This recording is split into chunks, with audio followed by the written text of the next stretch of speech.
स्वामी समर्थ. जय जय स्वामी समर्थ. तुम्हा सर्वांचं आपल्या चॅनलमध्ये पुन्हा एकदा मनापासून स्वागत आहे. तुमचा आजचा दिवस खूप आनंदात जाऊ. तुमच्या सर्व चांगल्या इच्छा स्वामी महाराज नक्कीच पूर्ण करो हीच स्वामीचरणी प्रार्थना करते आणि आजच्या व्हिडिओला सुरुवात करते.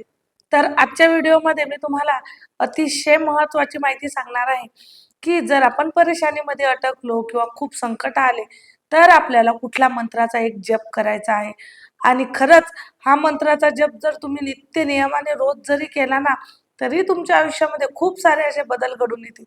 त्यासाठी व्हिडिओ शेवटपर्यंत आवर्जून बघावा आणि जे पण ताई दादा चॅनलवर नवीन आहे त्यांनी चॅनलला लगेचच सबस्क्राईब करा, जेणेकरून असेच नवनवीन व्हिडिओ तुमच्यापर्यंत लवकरात लवकर पोहोचतील. तुम्ही देखील परेशानीमध्ये आहात का?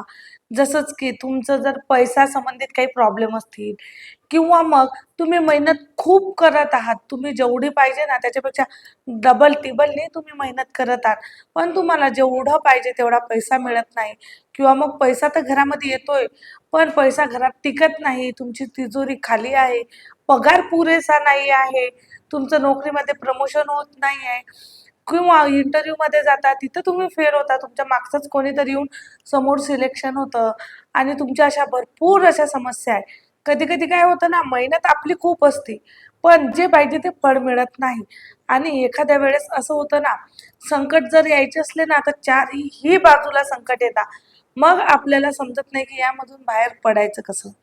तर अशा टायमामध्ये कामी येतो तो म्हणजे स्वामींवरचा विश्वास. स्वामी नेहमी म्हणतात तुमच्यावर कितीही संकट असो मी तुमच्या नेहमी सोबत आहे, फक्त विसरतो तो म्हणजे आपण. कारण आपल्याला काही जर अचानक मध्ये काही संकट आलं, पैशाच्या काही समस्या आल्या तर आपण हात घेऊन आपल्या शेजारच्यांजवळ आपल्या नातेवाईकांजवळ जातो की मदत करसाल का, पण आपण विसरतो की आपले ब्रह्मांड नायक स्वामी बसलेले आहात. जर आपण तिथंच गेलो ना सर्वात अगोदर तर नक्कीच आपल्याला या समस्येतून मार्ग मिळत असतो. तर आता असा कुठला असा मंत्र आहे जो आपल्याला जप करायचा आहे? सर्वात अगोदर सांगते, या मंत्र जप करत असताना कुठले नियम नाही, कुठल्या अटी नाही, फक्त ते आहे मेन म्हणजे तुम्हाला रोज नित्य नियमाने हा जप करायचा आहे. मग तुम्हाला वेळेचं बंधन नाही, तुम्ही सकाळी दुपारी संध्याकाळी केव्हाही जपा, तुमच्या वेळेनुसार जपा किंवा आपला जात आहे तेव्हा जपा. पण कसं असतं ना, जर एखादी आपण सेवा करतो, समस्येसाठी सेवा करतो तर ती देवाजवळ बसून शांत मनाने केली तर ती लवकर फळ देत असते. म्हणून जर तुम्ही जर समस्येमध्ये असाल, म्हणजेच तुमच्यावर खूप कर्ज झालं आहे किंवा मग पैशा संबंधित काही अडचणी आहे, कोणी तुमचा पैसा घेतला आहे रिटर्न करत नाही आहे किंवा लग्नासंबंधित असेल, आजारासंबंधित असेल, कुठल्याही समस्या तुमच्या असो, तुम्हाला या मंत्राचा जप करायचा आहे. तुम्ही तुमच्या वेळेनुसार मंत्र बोलू शकता, म्हणजे सकाळी बोला, दुपारी बोला, संध्याकाळी. फक्त एक ना नियम ठेवा की आम्ही रोज कंटिन्यू हा मंत्र बोलायचा आहे. आणि मेन म्हणजे तुम्ही एक तर सकाळी संध्याकाळी केव्हाही बोला, एक तुपाचा दिवा लावायचा आहे, एक पाण्याचा ग्लास भरून ठेवायचा आहे, नंतर मंत्र बोलायचा आहे. कारण जेव्हा पाण्याचा ग्लास भरून आपण ठेवतो ना, मंत्र कुठलीही सेवा करत असताना जर एक ग्लास भरून ठेवला, आपण जेवढा मंत्र बोलतो, जेवढे स्तोत्र बोलतो, जे काही आपण जे पठण करतो ना, ते पाण्याच्या ग्लास म्हणजे जे पाणी भरलेलं असतं ते तरंग त्यामध्ये उतरत असताना आणि ते तीर्थ स्वरूप आपल्याला घरातील सर्वांना प्राशन करायचं असतं. त्याने आपल्यामध्ये सुद्धा एक पॉझिटिव्ह एनर्जी येते आणि घरामधलं वातावरण सुद्धा शुद्ध होतं. म्हणून जेव्हा तुम्ही मंत्र बोलसाल तेव्हा तुम्हाला एक पाण्याचा ग्लास भरून ठेवायचा आहे. मंत्र बोलणं झाल्यानंतर तुम्हाला मग ते पाणी सर्वांना तीर्थ स्वरूपात द्यायचं आहे किंवा घरामध्ये कोणी नसेल तर ते तुम्ही स्वतः प्राशन करून घ्यायचं. मग आता हा मंत्र किती वेळा बोलायचा, तर तुम्ही 108 वेळा या मंत्राचा जप करू शकता किंवा मग 11 माळी जप तुम्ही करू शकता. फक्त आहे ते तुम्हाला वेळ किती आहे त्यावर, पण 108 पेक्षा कमी नाही. 21 वेळा करू का, 51 वेळा करू का, बिलकुल नाही. फक्त 108 म्हणजे 108 वेळा तुम्हाला या मंत्राचा जप करायचाच आहे. आता जेव्हा तुम्ही मंत्राला सुरुवात करसाल तेव्हा तुम्हाला एक नारळ आणि थोडी खडीसाखर घेऊन स्वामींच्या मठात केंद्रात तुम्हाला जायचं आहे. स्वामींना तुमची काय असेल परेशानी, तुमच्या मनातलं सर्व काही स्वामींना सांगायचं आहे. तुमची परिस्थितीची जाणीव स्वामींना तुम्हाला करून द्यायची आहे. बघा, स्वामींना सर्व माहितीच आहे की तुमच्या आयुष्यामध्ये काय चालू आहे, तुमच्या मनामध्ये काय आहे, पण आपण बोललं ना तर मन आपलं हलकं होत असतं. त्यामुळं म्हणून आपण स्वामींना सांगायचं. आणि कुठल्याही आईबाबाला आवडेल की आपलं लेकरू आपल्यासोबत बोलतं येतं. बघा, स्वामी ब्रह्मांड नायक आहे आणि आपले आई बाप आपण स्वामींना मानतो.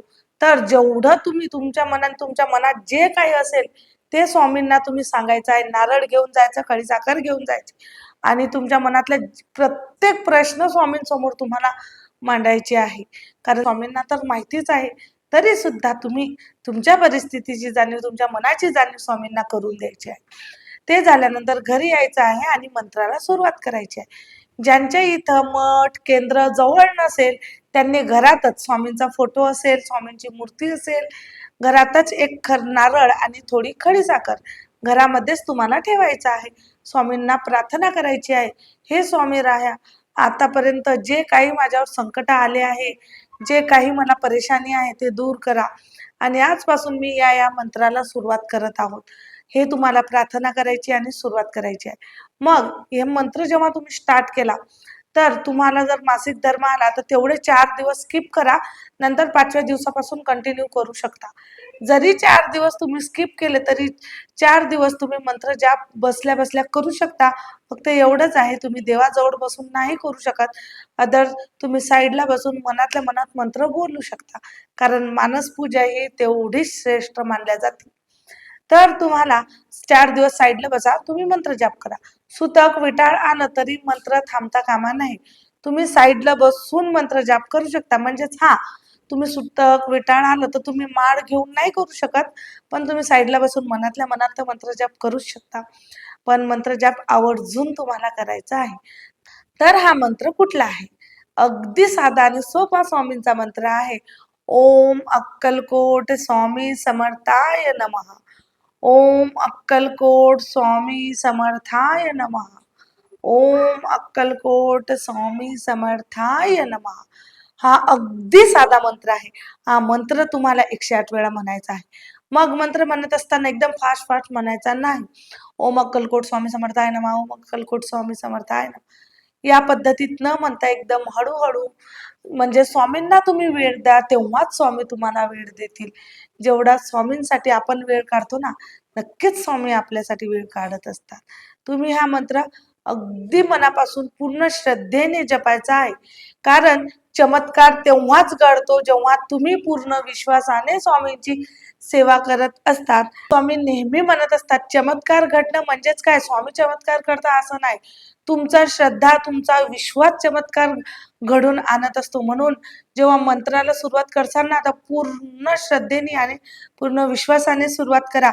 मग बघा, तुमच्या कुठल्याही समस्या असो, कुठल्याही अडचणी असो, त्या काही दिवसातच संपणार आणि आनंदाचे दिवस सुरू होणार आहे. आजच्या पुरतं एवढंच. झालेली सेवा स्वामी महाराजांच्या रुजू करते आणि इथेच थांबते. व्हिडिओ आवडला असेल तर व्हिडिओला लाईक करा, शेअर करा आणि आपल्या चॅनलला सबस्क्राईब करायला विसरू नका. परत भेटू अशाच नवीन माहिती सोबत, नवीन व्हिडिओ सोबत. तोपर्यंत श्री स्वामी समर्थ. जय जय स्वामी समर्थ.